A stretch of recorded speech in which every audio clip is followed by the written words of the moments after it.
I was texting one of my investors and I was saying, let's meet for coffee. And I wanted to say, like, let's meet for coffee in Bal Harbor. And my phone, for a reason unbeknownst to me, changed the word Bal to anal. So it said, let's meet in Anal Harbor. Oh my And gosh.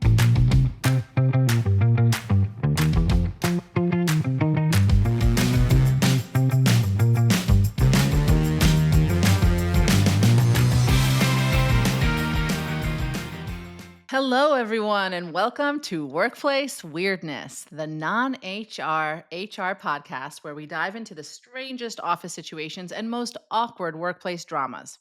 I'm your host, Maya Kadar Kovalsky, and I'm a former chief culture officer and head of people, and I've seen and heard it all, and from all sides. So truly, no judgments. This is a safe space to get real and explore the cringy, confusing, or chaotic side of office life. So grab your coffee, kick back in your swivel chair, and listen up. We've got a lot to get to today. We have questions about a gossipy boss, in office COVID laxness, and an autocorrect spelling embarrassment. But first, our friend of Workplace Weirdness today is Maya Cadena. Maya is the founder and CEO of Vetted, bringing pet families extraordinary primary pet care. She's an entrepreneur several times over and has founded companies in Tel Aviv, New York, and Chicago. Her background is in operations, sales, and management, but her true passion lies in empowering people around her. And fun fact, she is fluent in English, Hebrew, Spanish, and also understands Russian and some Arabic. So she is just dangerous enough. Hello, Maya. It's fun to speak to another Maya. I'm sure it's really confusing to our listeners, but we're very delighted to have you here at Workplace Weirdness. How is your week going? I am doing great. It's great to see you, Maya. It's great to hear you. I'm very excited to be part of this podcast, and thank you for having me. You're very, very welcome. I'm delighted to have you. So let's first get into Vetted. What gave you the idea for Vetted Pet Health, and what service does it provide that you felt was lacking? We just have the cutest little French bulldog, right? And what else can you tell our listeners who aren't seeing this? So if you hear the snoring, that's not a human snore. That's a Frenchie snore, and this is him. And there we go. You hear some of the snores. He is almost 5 years old, and he's the reason that I started Vetted. I'll tell you more about that. I'm going to put him back in his place so he gets to rest. Okay, I put him back on the bed. But so I started Vetted Pet Health because as a French bulldog mom, I was going to the vet a lot. There are certain breeds that have a lot of health conditions, and really you just need to constantly do things for them in order for it not to get worse. And so that whole concept of doing the little things so that you don't get to the big things, you prevent those big things from happening, was a philosophy that I live my life by. And I felt like traditional vet care is not able to support me in that philosophy. And so I started to think, like, why don't I have more time with my veterinarians? Why does my pet not like going to the vet's office? Why don't I like going to the vet's office? Like, what about this experience is not working for true primary preventative healthcare, which is the foundation of a long and healthy life? That's true for people, and that's also true for pets. I would say it's probably more true for pets just because they live so much shorter lives than us. So, my whole concept was if I'm only taking my dog to the vet once a year, that's like 7 to 10 years of life. Like, it wouldn't make sense to do that on the human side, right? But we're doing that on the pet side, but also taking them 5 times a year and paying $500 every single time you went is also not sustainable. So Right. I really tried to understand how I could revolutionize primary care. And I came up with the concept of, well, if we really want to be extraordinary in one thing, we actually need to take that thing out of the hospital setting. And so, since almost every vet clinic you go to is literally an entire hospital, they're doing preventative, primary, sick appointments, urgent care, emergency, surgeries, euthanasia. Like, you would never do that for yourself. Like, you would never take your child to a emergency room to do all of their primary and healthcare. Like that wouldn't make any sense. So I decided to take it out of the space and put it in a place that's fun, easy, convenient for all parties: vets, vet technicians, pets, their parents, and more. And so we opened Vetted, which is mini veterinary primary care offices located inside of your local dog daycare boarding grooming center. And so we transform a little space in there into a doctor's office. And now you're able to send your dog to daycare and do all of their primary care in the same place. And if they get sick, we do something like the first line of defense. We're your family doctor. So we would, of course, see your pet. And then we would refer you to any of the specialists you need to go to: emergency rooms, urgent cares. We have 5 locations now, so it's really exciting how it grew from one small location in Chicago. Now we have 2 in Chicago, 2 in Dallas, and 1 in New York City, and a few more coming in New York and Boston next year. It sounds great. There's also an app, right? Yes, correct. So there's also an app. We Part of the experience and what the expectation is for pet parents today is being able to do everything from the palm of your hand. And so we really started to push the boundaries on what that looks like. First, it started with just, your scheduling, booking, your invoices, your clinical summaries, everything in the app for you. So you never have to call the vet clinic and wait for them 3 days to email you a PDF file of things, right? And then it's lost in your email. So everything is in the palm of your hands. But now our app is going to the next level. So it's actually collecting data points. And for you being an excellent pet parent, like when you let us know you go for a walk, when you bathe them, when you brush their teeth, when you give them supplements, when you take them to the vet, and many other things you do for your pet, we actually give you points. And through those points, you can redeem the points through our partners and get, free vet care visits, free daycare visits, free grooming, free food orders. So you can basically have one place where you do everything. We're collecting the data, and therefore we can give you unbelievable personalized recommendations for your pet's health. And then you can actually buy all those things with your loyalty through the app and save a lot of money. Great. And so there's 5 locations now, but you're hoping to have more locations in the future, I'm guessing. Yes, we have 2 coming up in Boston in the beginning of next year, 1 in Cambridge and 1 in Melrose, and another one coming up in Brooklyn, Q2 of next year. So, very excited about that. And we have one more slotted for Dallas at the end of next year. Okay. And if people want to send their pets to you, then they should just look it up online, right? Definitely. You can go to vettedpethealth.com. You'll see all of our locations. If you're in an area where we have one close by, we'll actually just geo target for you and send you that location. So you'll have the direct phone number. You'll be able to meet the team. And the great thing about it is that if you're a person that wants to do daycare, boarding, grooming, training, all of those services, we bundle our services with our partners that are these pet resort centers. So you actually can now get everything for a discounted price with ease of use, peace of mind, all through this new experience. Right. So now let's take it back to you and your career. I want to hear a little bit more. You've started 3 businesses.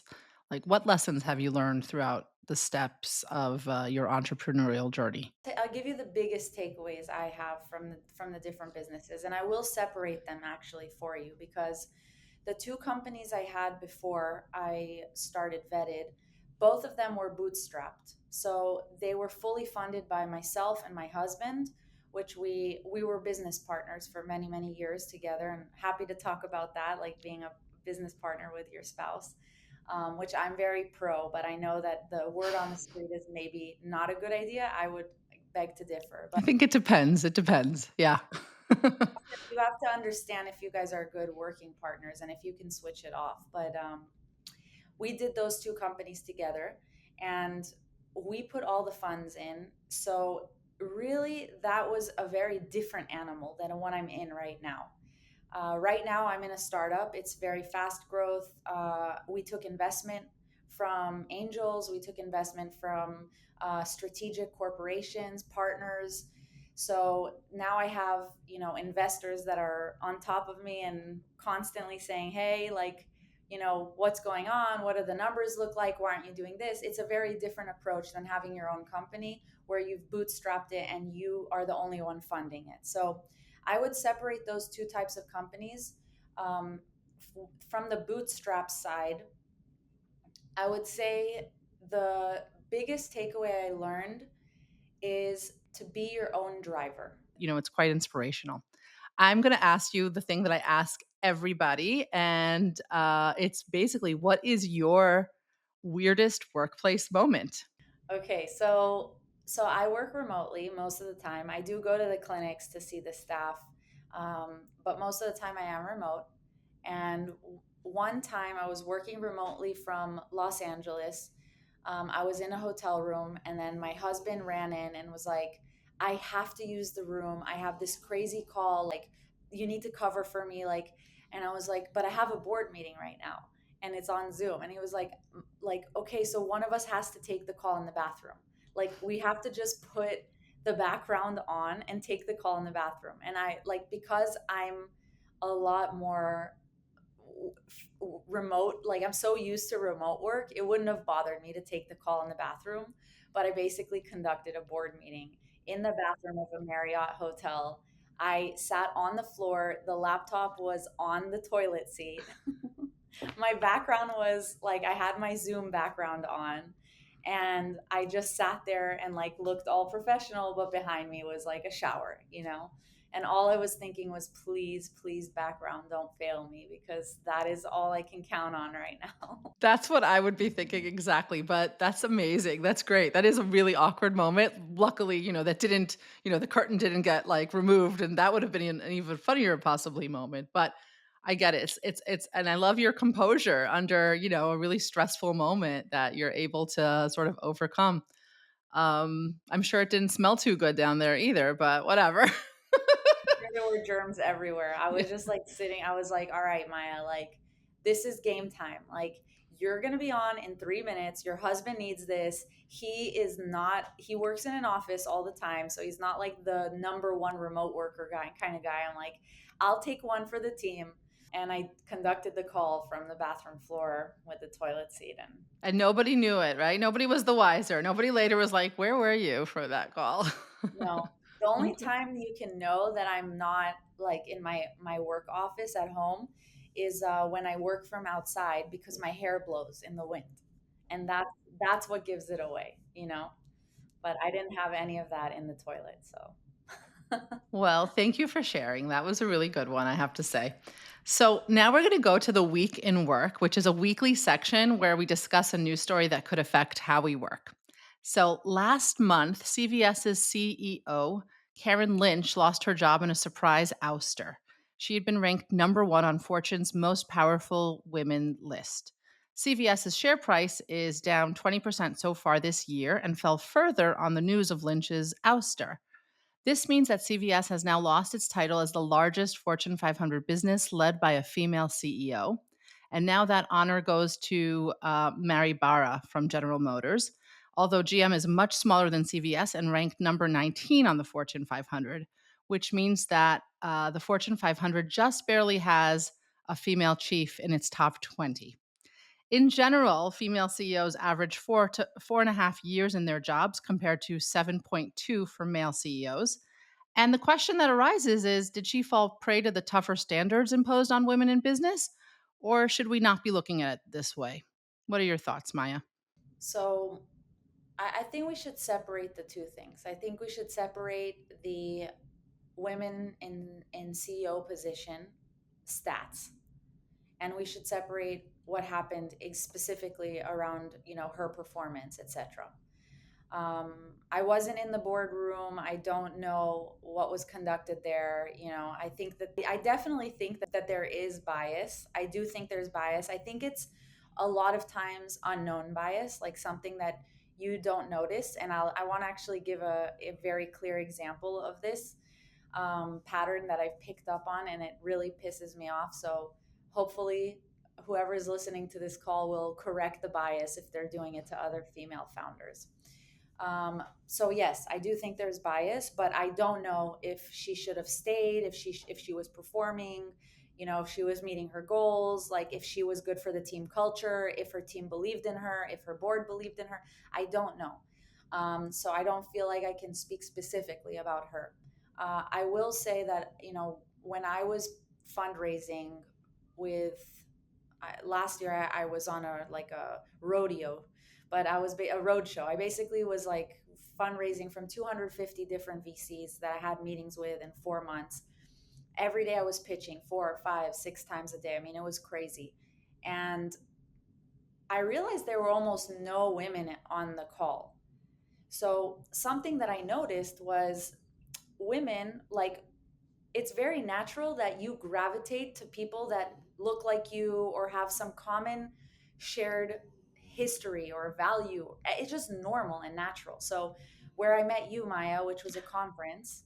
And kind of like the same name also in our case, but whatever. It's true. It's true. Yeah.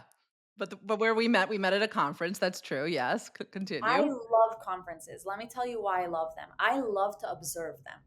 And for me, that's where you see the bias happen in its most natural.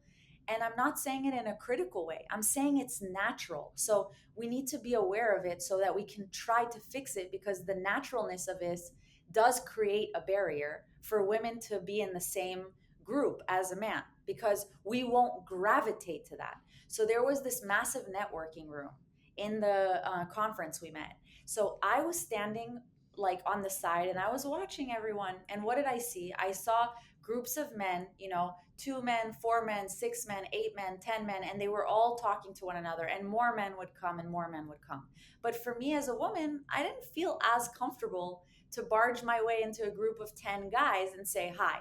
So I was like trying to find one guy, like one on one. It felt much better, much more natural than me coming in and like standing with a group of guys that maybe they're talking about things that are less interesting. I don't know, sports and stuff that I don't even connect to in general. So I see them all together. And then one woman came up to me and was speaking to me. And then two other women came up to me and were speaking to me. And slowly we became the group of women, but it was naturally segregated. Like, the women wanted to come up to the women, the men wanted to go up to the men. And it happens at every single conference. There has not been one conference I've gone to.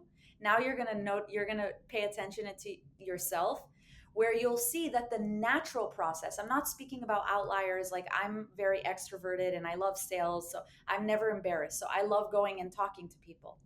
I'm saying that the natural energetic pull, like what's happening in Right. the room, is that you're attracted to people that are similar to you.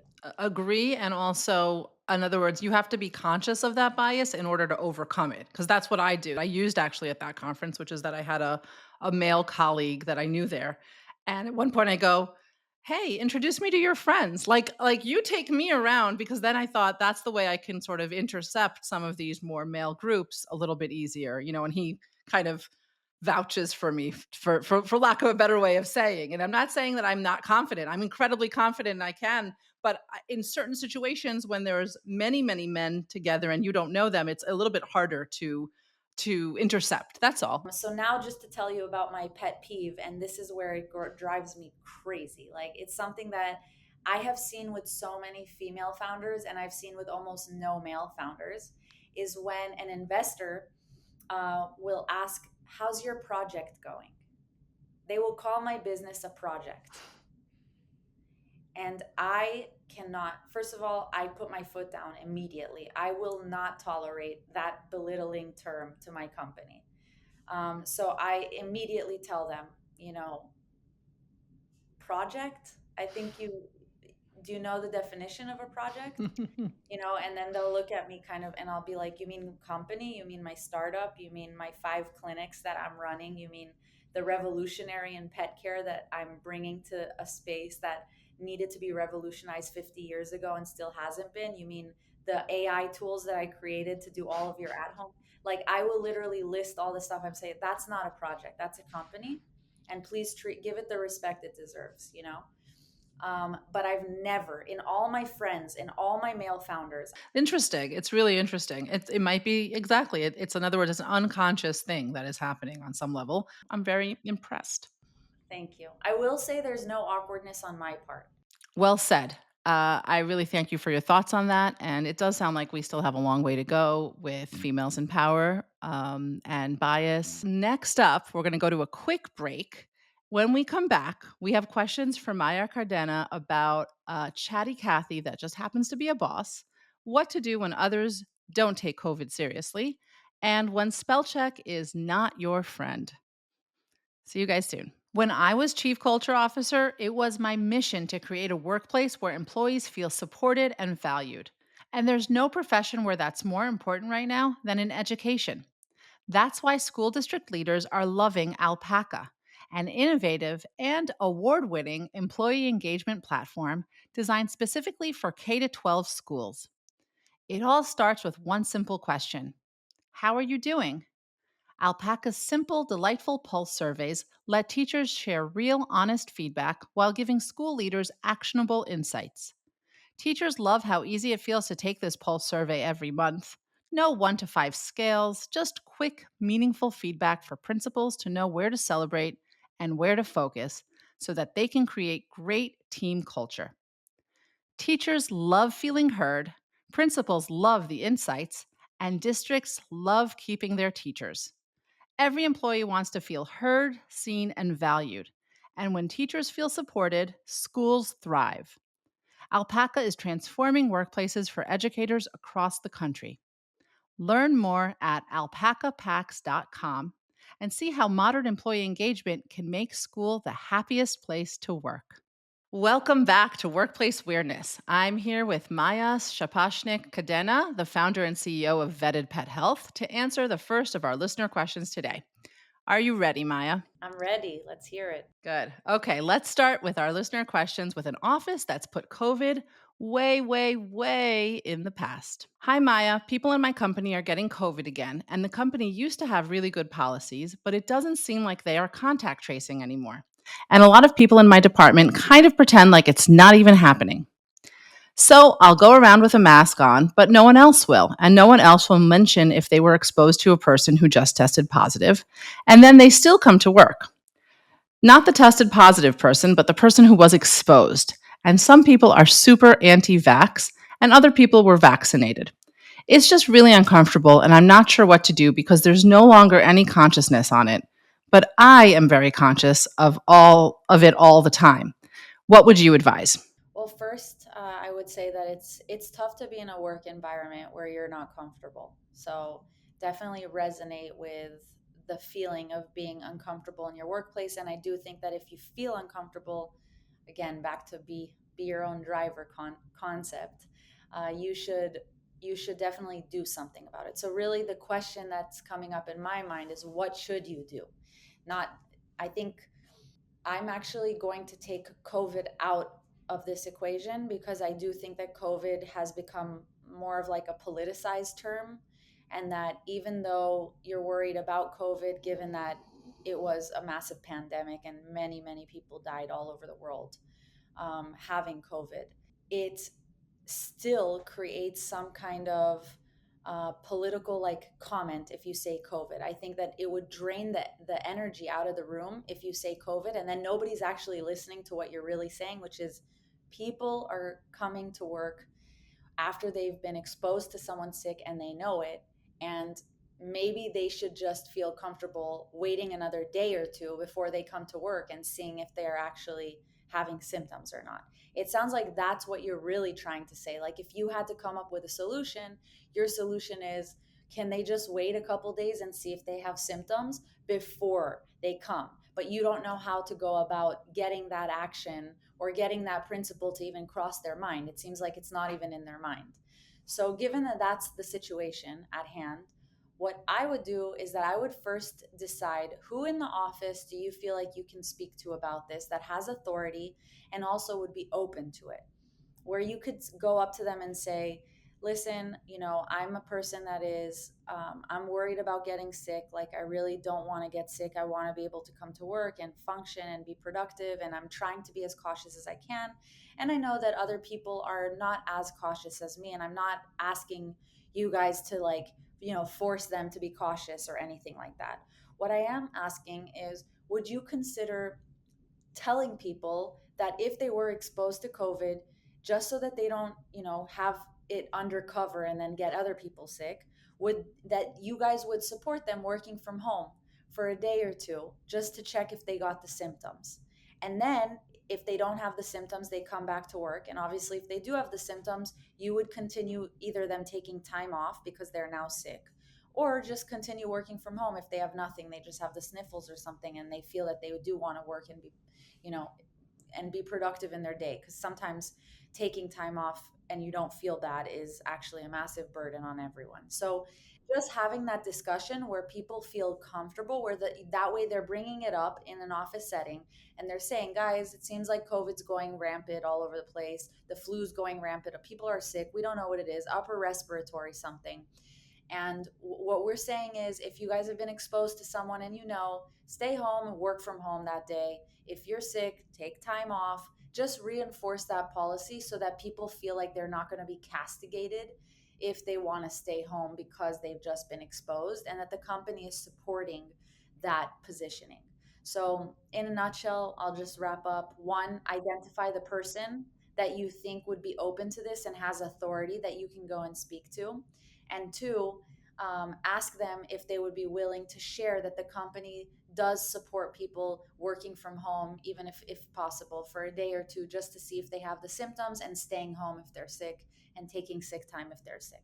Right. And of course, that only works in an office where you have somebody who's open minded enough to listen and to consider this as an option. And also, the flexibility of a management team that understands the importance of sometimes working from home, and an industry that of course also allows for working from home, because in certain industries it's not as easy. But to be honest, when I first read this question, I'm in the camp of people that she or he is describing in their office, where I am fatigued by the whole COVID issue myself.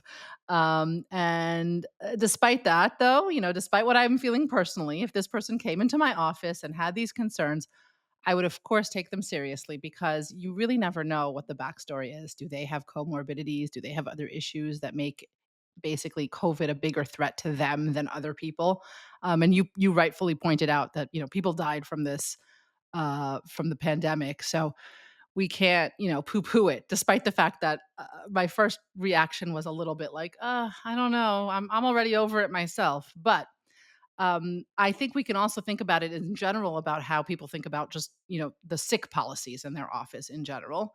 And I love that you said that, for instance, they should encourage people who are even exposed or even feeling the slightest bit sick to work from home. That still means they're working that day. Doesn't mean that they took the day off. It just means that they're going to be working in a safer environment. It's very hard because you really can't control what other people's exposure level is. And in that sense, when you're making an announcement like that to your office, it's a trust exercise. I mean, there will probably be people who either are unaware that they've been exposed, or just don't take it that seriously and don't share, because of all kinds of situations.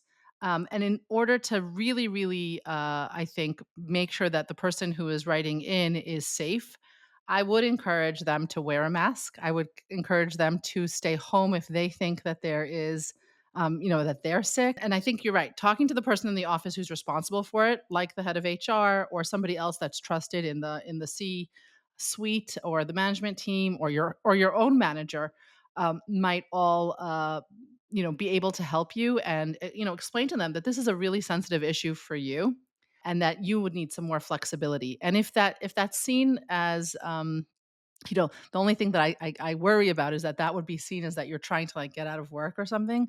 But I think it's about explaining, that we just need more of a culture. We need to stick to the culture of, like, if you're sick, don't come to work. If you're even a little bit sick, please don't come to work, and making sure that that is expressed throughout the office. Well, I really hope that that listener can now take a deep breath and regain a sense of safety in the workplace. But let's move on to our next listener question. Our next listener is concerned about their bosses gossiping. So it goes like this: Dear Workplace Weirdness, my boss badmouths other people in the department to me. And at this point, I'm wondering, what is she saying about me, and who is she saying it to? It creates a sense of paranoia and distrust of everyone. How can I shut this down without alienating the boss? It's a great question. I would say that we talked a little bit about this via principle earlier on the show, but setting boundaries, how important they are. And I know that it can feel uncomfortable to set boundaries with employers and like managers, but it is so important and it benefits you in the long run. It benefits both parties, honestly. So I would say first and foremost, you need to come at it the you need to what is your goal?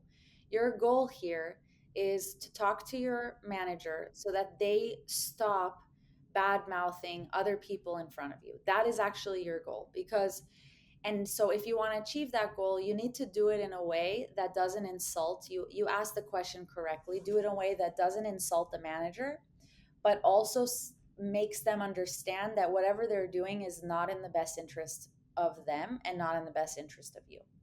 And so I would have a conversation with my manager and I would say, listen, Kathy, I don't know the name of the manager, but let's say, listen, Kathy, I wanted to speak to you about something. Um, I know that we have a really close and intimate relationship, and that you feel very confident, comfortable confiding in me information about my other colleagues, and maybe you have a lot on your plate, so you feel like you can vent and let things kind of out. But I want to be honest with you that it puts me in an uncomfortable position, because I am colleagues with these other individuals and I have good relationships with them. And, sometimes they ask me, oh, I see that you guys are so close. Have you heard anything about me, or how am I doing? And then I feel in this really, really uncomfortable place, right? Because you confided in me and I want to keep our trust, but I also have this relationship in terms of like hierarchy. These are my coworkers, like we're in the same group. And it makes me feel just like I almost want to hide somewhere. Like I just don't want to be a part of any of it, because I shouldn't be navigating that role. So I really think it would be best if you wouldn't speak about these other individuals if I can't do anything about it, because really I'm just like a receiver of the information, but then I can't process the information or help in any way because of my position in the company. So if you want to bring things up with me that I can do something, like I can work with these people better, we can share the feedback together, we can whatever we need to do. If I'm able to do something, please share the feedback. But if I'm not able, then I really ask you to just separate, me from that equation, so that I'm not put in that uncomfortable position moving forward. That's good, but you know what's funny about that conversation? The only feedback I wanna give you is that it's too long. I think you need to be, like, more upfront. And actually, it's funny because I 'cause I'm definitely learning this from you, but, like, what if we just had her say like, what if you just said something like, "You have an issue with Brooke? Would you like me to get her for you?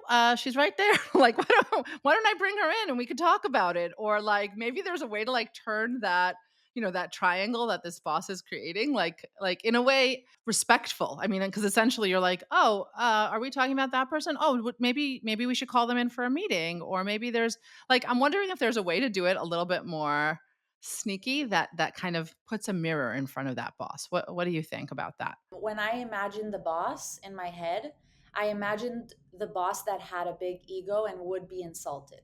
And that's why I try to be very gentle and talk about more about me, about how it makes me feel, how I'm not comfortable, because they can't take that away from you. So that was like my strategy, was like, okay, the boss is tough. This is a really tough boss. So you need to really not upset the ego, or, there could be retaliation. Legally that's not allowed, but people are people and you never know what they're going to do. And this is exactly what the listener is worried about. That's what when she says, "How do I shut this down without alienating the boss?" She is scared of retaliation in some way. It could be not in a huge way, but still that there will be ramifications for having the conversation. So yeah, that's what I thought. But if the boss is like very chill and easy and never gets offended, and really like they're just overwhelmed, and so really they're just like venting on, they're overflowing with the overwhelmingness and it's hitting you, then I think you could do that more like quirky, like, oh, it's not about me, oh, you should tell Brooke. Like you can easily do that, but just be careful that it doesn't become passive aggressive, because I have found that passive aggressive attitudes are the worst behaviors. It is better to have someone straight up aggressive, because it's so clear that they're aggressive and then you're like unacceptable. But passive aggressive, it's really hard to weed out that type of behavior.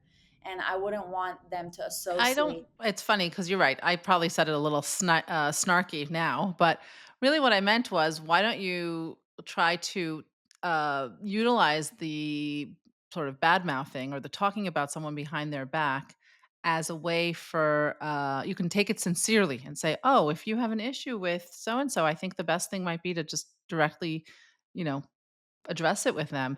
Another tactic that, by the way, I've heard or I came upon in the past is to just say to a person who is gossiping to you in general, to say, I have no opinion on that.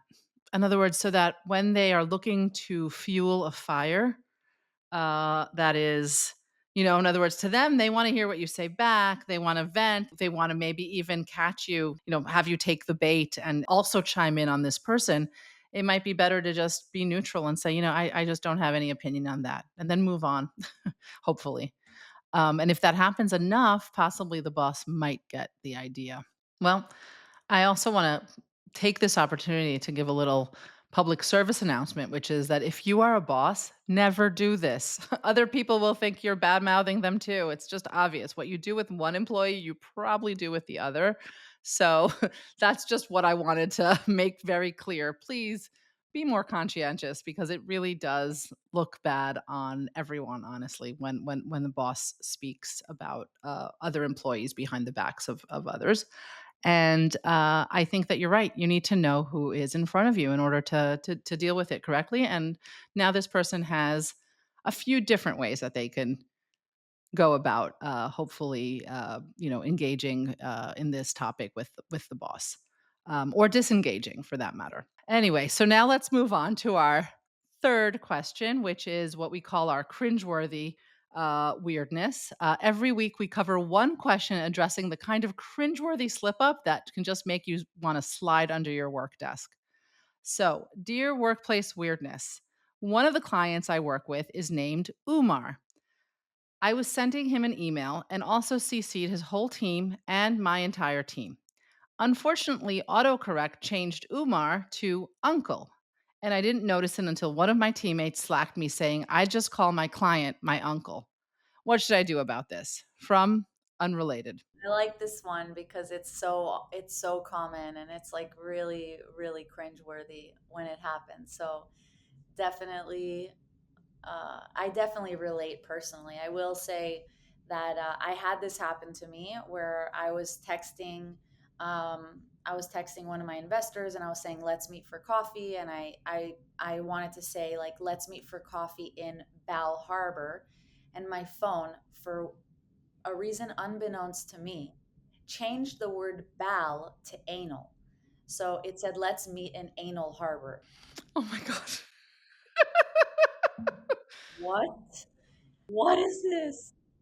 And it's just this moment, it's like the moment between when it like sends and then sometimes you don't actually notice. By the way, have you ever just sent it off a message and like put your phone down, not looked, and then only later you're like, did I just send that? I edited it, but I never it was iMessage, so I couldn't tell if he actually read it or not. So I was able to edit it, but it took me a few minutes because I was like texting, emailing, getting things done, and then I was like, did he respond? And I looked and I saw Anal Harbor, and I was like, no. Like, why would my phone change it to that? Like, how does that even relate to one another? And I was like, are they the people at Apple like playing tricks on us? Like, are they just putting autocorrect like for fun and then seeing what happens? Like, I just want to say that's not even the worst of it. Like even Umar to uncle is not the worst of it, because I was just looking up. I was like doing a little research for this question. I looked up. I found this article that maybe I'll put in the show notes. But basically, people have said much more embarrassing thing. From the lightest like example in this article is like, I look forward to speaking with you is changed to I look forward to sleeping with you, and then to just much worse than that. Um, I think the major thing is that we have to laugh at it. I mean, right? Like even if it is a client, even if it is an investor, even if it is someone who you don't know well, at the end of the day, first of all, always blame autocorrect, because that's what really happened. But I think everybody knows that this happens. It's just unfortunate and very awkward. Exactly. So I was gonna say exactly what you said. The main takeaway here is, if this is a client that you have a good relationship with and you can make a joke, like, you'll know better about, again, know your audience. So if this is someone who is like everyone knows and everyone, like, you have laughs together and you have a deeper relationship, then I think just like ceasing and saying, like, reply all and just say Umar, not uncle, smiley face. Happy that my autocorrect thinks that we're related, or some kind of joke like that. And if you know them less and maybe the relationship is a little colder, maybe just replying directly to them and saying, "Oh, I'm so sorry. My autocorrect changed it to uncle and I didn't pick up on it, but I'll make sure to double check next time, Umar, smiley face."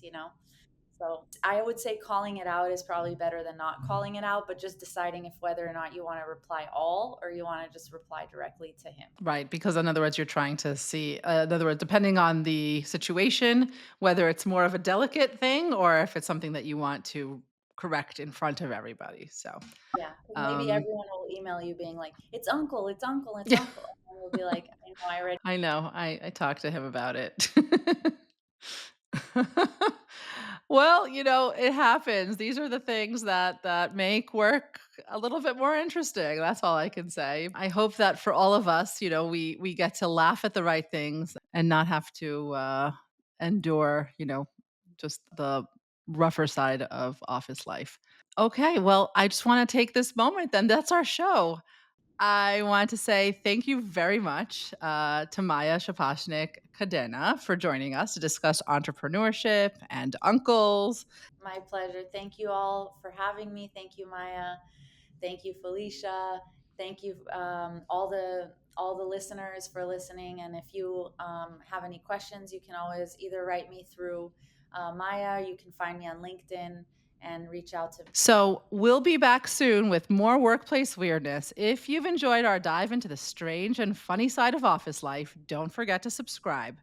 And if you've got some weirdness in the workplace, drop us an email at info@workplace-weirdness.com or leave us a voice message at speakpipe.com/workplace weirdness.